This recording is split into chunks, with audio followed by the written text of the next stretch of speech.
సిద్ధరామయ్యను కొనసాగించాలా డీకే శివకుమార్ కు సీఎంగా ఛాన్స్ ఇవ్వాలా అనే అంశంపై ఇంకా కాంగ్రెస్ హైకమాండ్ ఓ నిర్ణయానికి రాలేదు. అయితే కర్ణాటక పంచాయతీకి సంబంధించి 2-3 రోజుల్లో తెరపడే అవకాశం కనిపిస్తుంది. కర్ణాటక వ్యవహారంపై రాహుల్ గాంధీ ఫోకస్ పెట్టారు. కర్ణాటక మంత్రులు సీనియర్ నేతలతో రాహుల్ చర్చలు జరుపుతున్నారు. అయితే డీకే ఈసారి 200% సీఎం అవుతారని డీకే వర్గం ఎమ్మెల్యేలు విశ్వాసం వ్యక్తం చేస్తున్నారు. మరోవైపు సిద్ధు వర్గం కూడా తనదైన రీతిలో పావులు కదుపుతోంది.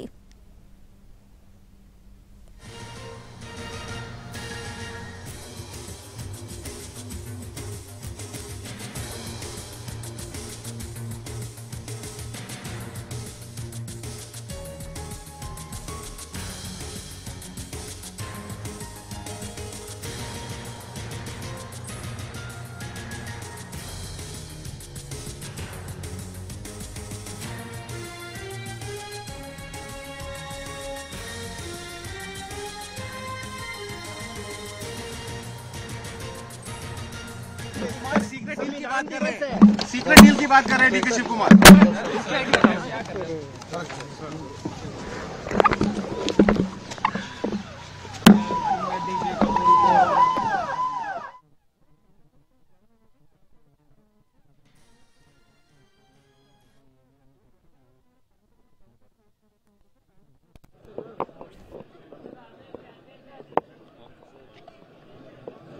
Of course, Satish Jarkiewicz is a working president with me. He has worked. We all have worked together. We are a cabinet colleagues. We want to see that 28 we will come back to power. So in that we had a political strategy how to bring back the party back to power. So we all have a roadmap to take every section of the society together, and we want to protect all our MLAs. Whatever the deficiency is there, we should see that we have a parallel party force apart from the government to strengthen the party. That is what we have discussed. So I think it is. I always keep on meeting.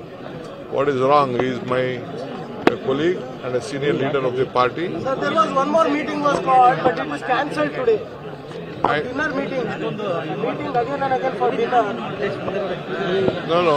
It is a good sense of mind, and good he has cancelled the meeting because the wrong. A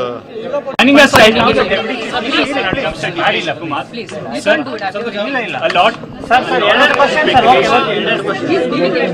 Sir, a lot of speculation around the meeting that you had with Satish Jarkiewicz. సిద్ధరామయ్యను కొనసాగించాలా డీకే శివకుమార్ ను సీఎంగా chance ఇవ్వాలా అనే అంశంపై ఇంకా Congress high command నిర్ణయానికి రాలేదు. దీనికి సంబంధించి పూర్తి అప్డేట్స్ మా ప్రతినిధి రాజు ఢిల్లీ నుంచి లైవ్ లో అందిస్తారు. రాజు. ఎస్ శ్రావణి, ఇప్పుడు కాంగ్రెస్ హైకమాండ్ పైన కర్ణాటక పవర్ షేరింగ్ అంశం కొంత ప్రెజర్ తీసుకొస్తున్నటువంటి పరిస్థితి కనిపిస్తుంది. ఎందుకంటే 2023లో కర్ణాటకలో కాంగ్రెస్ పార్టీ అధికారంలోకి వచ్చాక అప్పటికే పీసీసీ చీఫ్ గా ఉన్నటువంటి డీకే శివకుమార్ తనకే ముఖ్యమంత్రి పదవి ఇవ్వాలని చెప్పి ఆనాడే హైకమాండ్ పై ఒత్తిడి తెచ్చారు. కానీ కర్ణాటకలో ఉన్నటువంటి సామాజిక సమీకరణాలు, అంతేకాదు గతంలో ముఖ్యమంత్రిగా పనిచేసినటువంటి సిద్ధరామయ్య ఈ విషయాలన్నింటినీ కూడా పరిగణలోకి తీసుకొని సిద్ధరామయ్యకే అవకాశం ఇస్తున్నామన్న విషయాన్ని స్పష్టం చేశారు.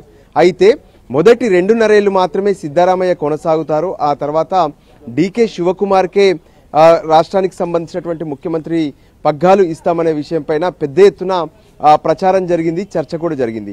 సో ఇప్పుడు కర్ణాటకలో అధికారంలోకి వచ్చి 2.5 ఏళ్లు పూర్తవడంతో గత వారం నుంచి మరోసారి కాంగ్రెస్ హైకమాండ్ పైన ప్రెజర్ పెరుగుతుంది. సో డీకే శివకుమార్ తనకు సంబంధించినటువంటి ఎమ్మెల్యేలు కూడా ఇప్పటికే ఢిల్లీకి వచ్చి హైకమాండ్ పెద్దలను కలుస్తున్నటువంటి పరిస్థితి కనిపిస్తుంది.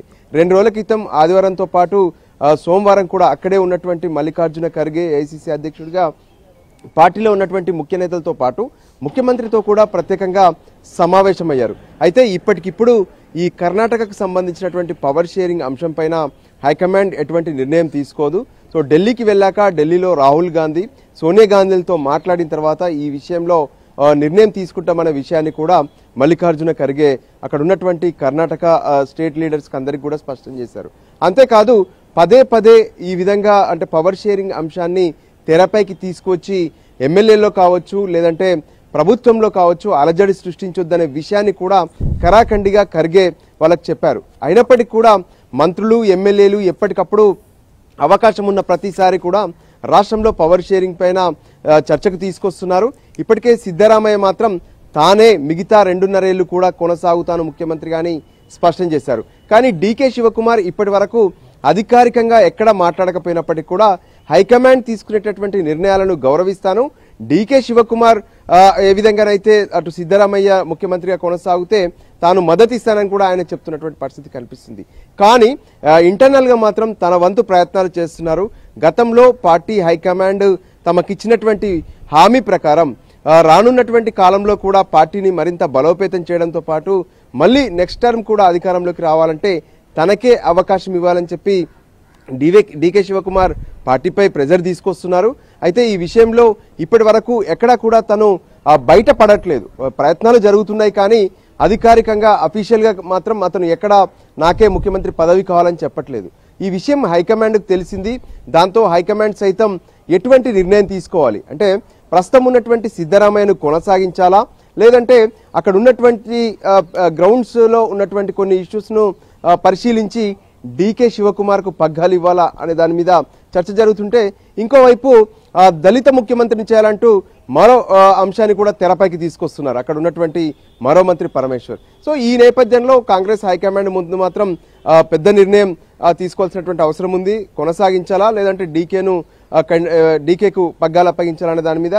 సో ఈ విషయంలో కాంగ్రెస్ హైకమాండ్ పెద్దలు కూలంకుషంగా చర్చించే అవకాశం ఉంది. సో సోమవారం నుంచి పార్లమెంట్ సమావేశాలు ప్రారంభమవుతున్నటువంటి నేపథ్యంలో ఈ వారంలోనే దీనికి సంబంధించినటువంటి ఒక నిర్ణయం తీసుకునే అవకాశాలు కనిపిస్తున్నాయి.